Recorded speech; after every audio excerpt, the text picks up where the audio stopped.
Quick disclaimer, if your champion is mentioned in this video, it doesn't mean that I think they're lame or cringe, but that they've simply been left in the dust by the community. With that, I hope you enjoy the video. Hello everyone, I'm Snowball, and today I'll be talking about the most forgotten champions in League of Legends. To keep it consistent, I'll be focusing on at least one of these criteria when picking these champs. 1. Low play rate or ban rate. 2. Gimmicky or unapproachable character design. 3. Unexplored lore. And 4. Pro play presence. I'll be starting off with the support role and working my way up, since I think it'd be best to approach the video that way.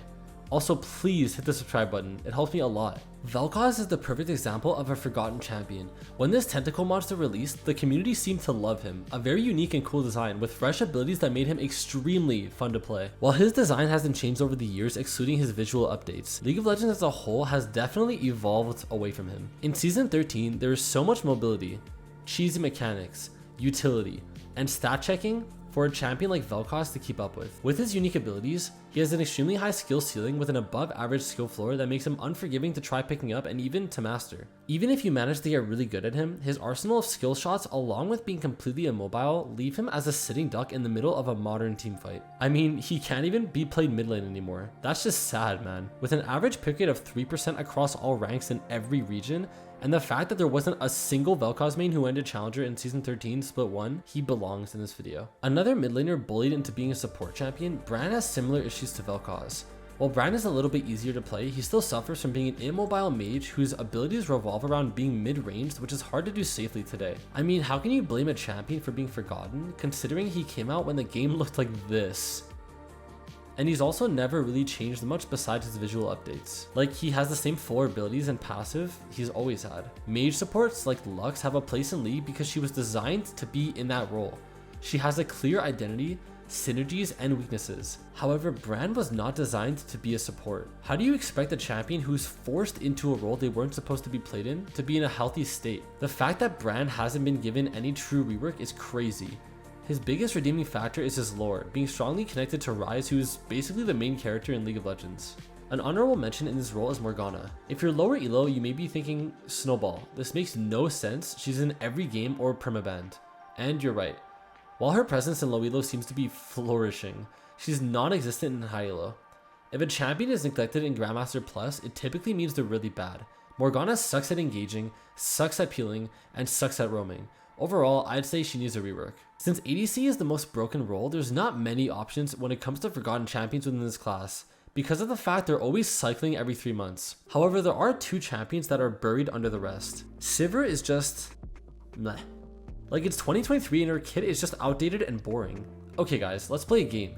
Guess which of these characters is from 2009? On a serious note, being the exact same character you were when this game released 14 years ago is just a crime. Her ult is literally an item that supports already build. She did receive some recent love with her splash bar being updated. However, in all reality, what are we doing, man? Our other ADC is pretty sad. Kalista kind of has the opposite problem that Sivir has.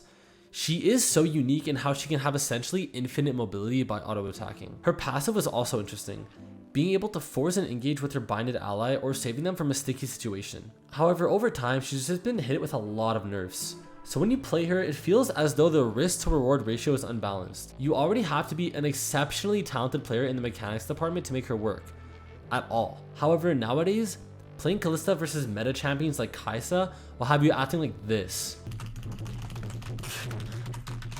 Also at this point, because Kalista is rarely played, players that she binds to aren't ready to utilize her ultimate, so for the most part, there's just zero synergy. Like, she even got a fairy court skin. I bet none of you even knew that. I didn't until I started making this video. Moving on to mid lane, can you guess who I'm going to talk about? Starting off with the Azir, you would think a character with such a cool theme would have an active and growing player base. Azir is in a dangerous spot. For the most part, he's a strong champion in a competitive setting, mostly because of the voice chat communication. Azir requires a lot of setup, in terms of being given the space to farm, scale, and power spike. However, in solo queue, there is no voice chat. There is barely an effort to communicate, and the worst thing is each match is too volatile. It doesn't matter if you're a better player. Here's a scenario for you. Your jungler wants to fight for Scuttle, obviously. You ping them off because you know your champion is weak and you lose 2v2. They don't listen, of course. The enemy laner who's playing Galio rotates. You walk over because why not at this point? Your jungler dies, you lose 4 minions and get spam pinged. This is a normal occurrence for Azir players across all elos. He also has one of the highest skill ceilings in the entire game, so trying to learn him in an environment that doesn't reward playing him properly is frustrating. Rise, rise, rise. The most reworked champion in the history of League. Our blue boy has been through it. Overall, Rise has similar issues to Azir. You can never buff him for solo queue because he becomes disgusting in pro play. And even when Riot does want to change him at all, if it isn't minute, the scale tips and he either becomes unplayable or perma-bannable. When he got reworked, Riot's goal was to make him more suitable to playing solo queue instead of just pro play, and ended up giving him an ultimate that only works well consistently with voice comms. I would say he could use a new rework, but at this point, bro, I think we just leave him alone. If that happened, I think no matter how well done the rework would be, he would forever just be a meme. Rounding out our mid lane champions, it seems they all have the exact same issue. Orianna is actually a champion I personally enjoy a lot and I think has great design. Her kit flows well with each ability and feels nice to play. However, like I said with the other two, she's just too dangerous to buff.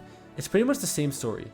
Too sensitive to touch because of pro play, but not strong enough in solo queue because the champion is inherently too team oriented. Along with having a high skill ceiling, she's just a hard champion to approach overall. Luckily, all 3 of these champions have really cool designs and themes, so it's not like there's literally no reason to play them. However, despite that, she sits at under a 3% play rate across all ranks, making her one of the most forgotten mid laners. I still love playing her in ARAM though. Ah yes, it's time to talk about the hardest role in the game, where every Chad likes to play. Now don't get me wrong, every jungle champion is a Giga Chad in their own right, but sometimes with all of that energy, some get lost in the shuffle. From the most broken character in the recorded history of League of Legends to a forgotten hollow shell of what he used to be, Skarner is just a champion of all time. While I personally feel his character design is pretty cool, a giant scorpion made of crystals, it doesn't seem like the player base thinks so. Chilling at an under 1% play rate at all ranks, this may be statistically the least played champion in the game. The inherent problems with his design stem from his kit. He has an extremely broken ultimate, which can solo win team fights, objectives, and even entire matches. However, he doesn't necessarily possess the proper tools to make efficient use of his ultimate. He has no immediate mobility, meaning no dashes, blinks, etc. So even though there are items that can help him move super fast, ramping movement speed doesn't prevent him from being hard kited or peeled. Hecarim is pretty much exactly what Skarner wishes he was. He has a spam Q type ability, which is his main source of damage, and a movement speed ability. However, his ultimate allows him to actually engage with immunity to CC, so that he can't get kited as hard. With a faster clear speed and overall being a stronger character, there's hardly a decision to make here, and that's just one example. Skarner does see some action in pro play, but it comes and goes barely. Skarner is also one of those champions that seems like you can viably build any item while playing him, which I think is pretty funny. Overall though, probably a champion that needs an overhaul. However, I am not sure how that's possible without losing his identity. Next, we have Trundle. Trundle is a special case because he's 100% a counter pick champion. His ult is the biggest counter to any tank in the game, which is why he's too niche to ever be popular. Along with that identity, his design is not something that would be popular either. He's a troll who's honestly kind of ugly, and oh. Fuck. Okay, maybe that one skin is fine, but overall, gross. He sits next to Skarner in terms of boring gameplay, considering all he does is auto attack over and over. Like I said, he has his moments when there's a tank meta and is also picked in pro play when it's optimal, but having an entire kit dedicated to countering tanks, along with having the same problems as Skarner, barely having any tools to catch up to enemies, he's barely touched by the player base. At least he doesn't look like this anymore. As an honorable mention in the jungle, Rammus barely didn't make the cut. While Rammus has a really low player rate, I think this champion is simply way too iconic. From having the most recognizable quotes in the game, okay, yeah, to an iconic emote, he's shown too much love to ever be forgotten. He was also given a solid kit update, which didn't do much in terms of his popularity, but made him more viable. And he was the first champion I personally ever played. Finally, the Baos plays him pretty often. It's weird to see a Yordle in this list. All of them have so much personality and tend to attract a lot of players respectively. However, Kled just doesn't see that much gameplay. There was a long stretch for most of Season 12 where he was just not a good champion. Not to say that he's a great champion right now or anything, along with the fact that he loses a lot of top lane matchups. His kit is extremely unique, which is a good thing. Something really satisfying to achieve on Kled is 2v1ing a gank because you were able to remount Skarl. While Kled has everything a champion would need design-wise to be memorable, specifically a strong personality and a unique kit, he's just not a great champion overall. He's also extremely frustrating to play against, both as a laner and as a jungler, and he snowballs extremely hard if he can get a big lead. Despite all this, maybe it's time for a Kled buff. I mean, give those players something.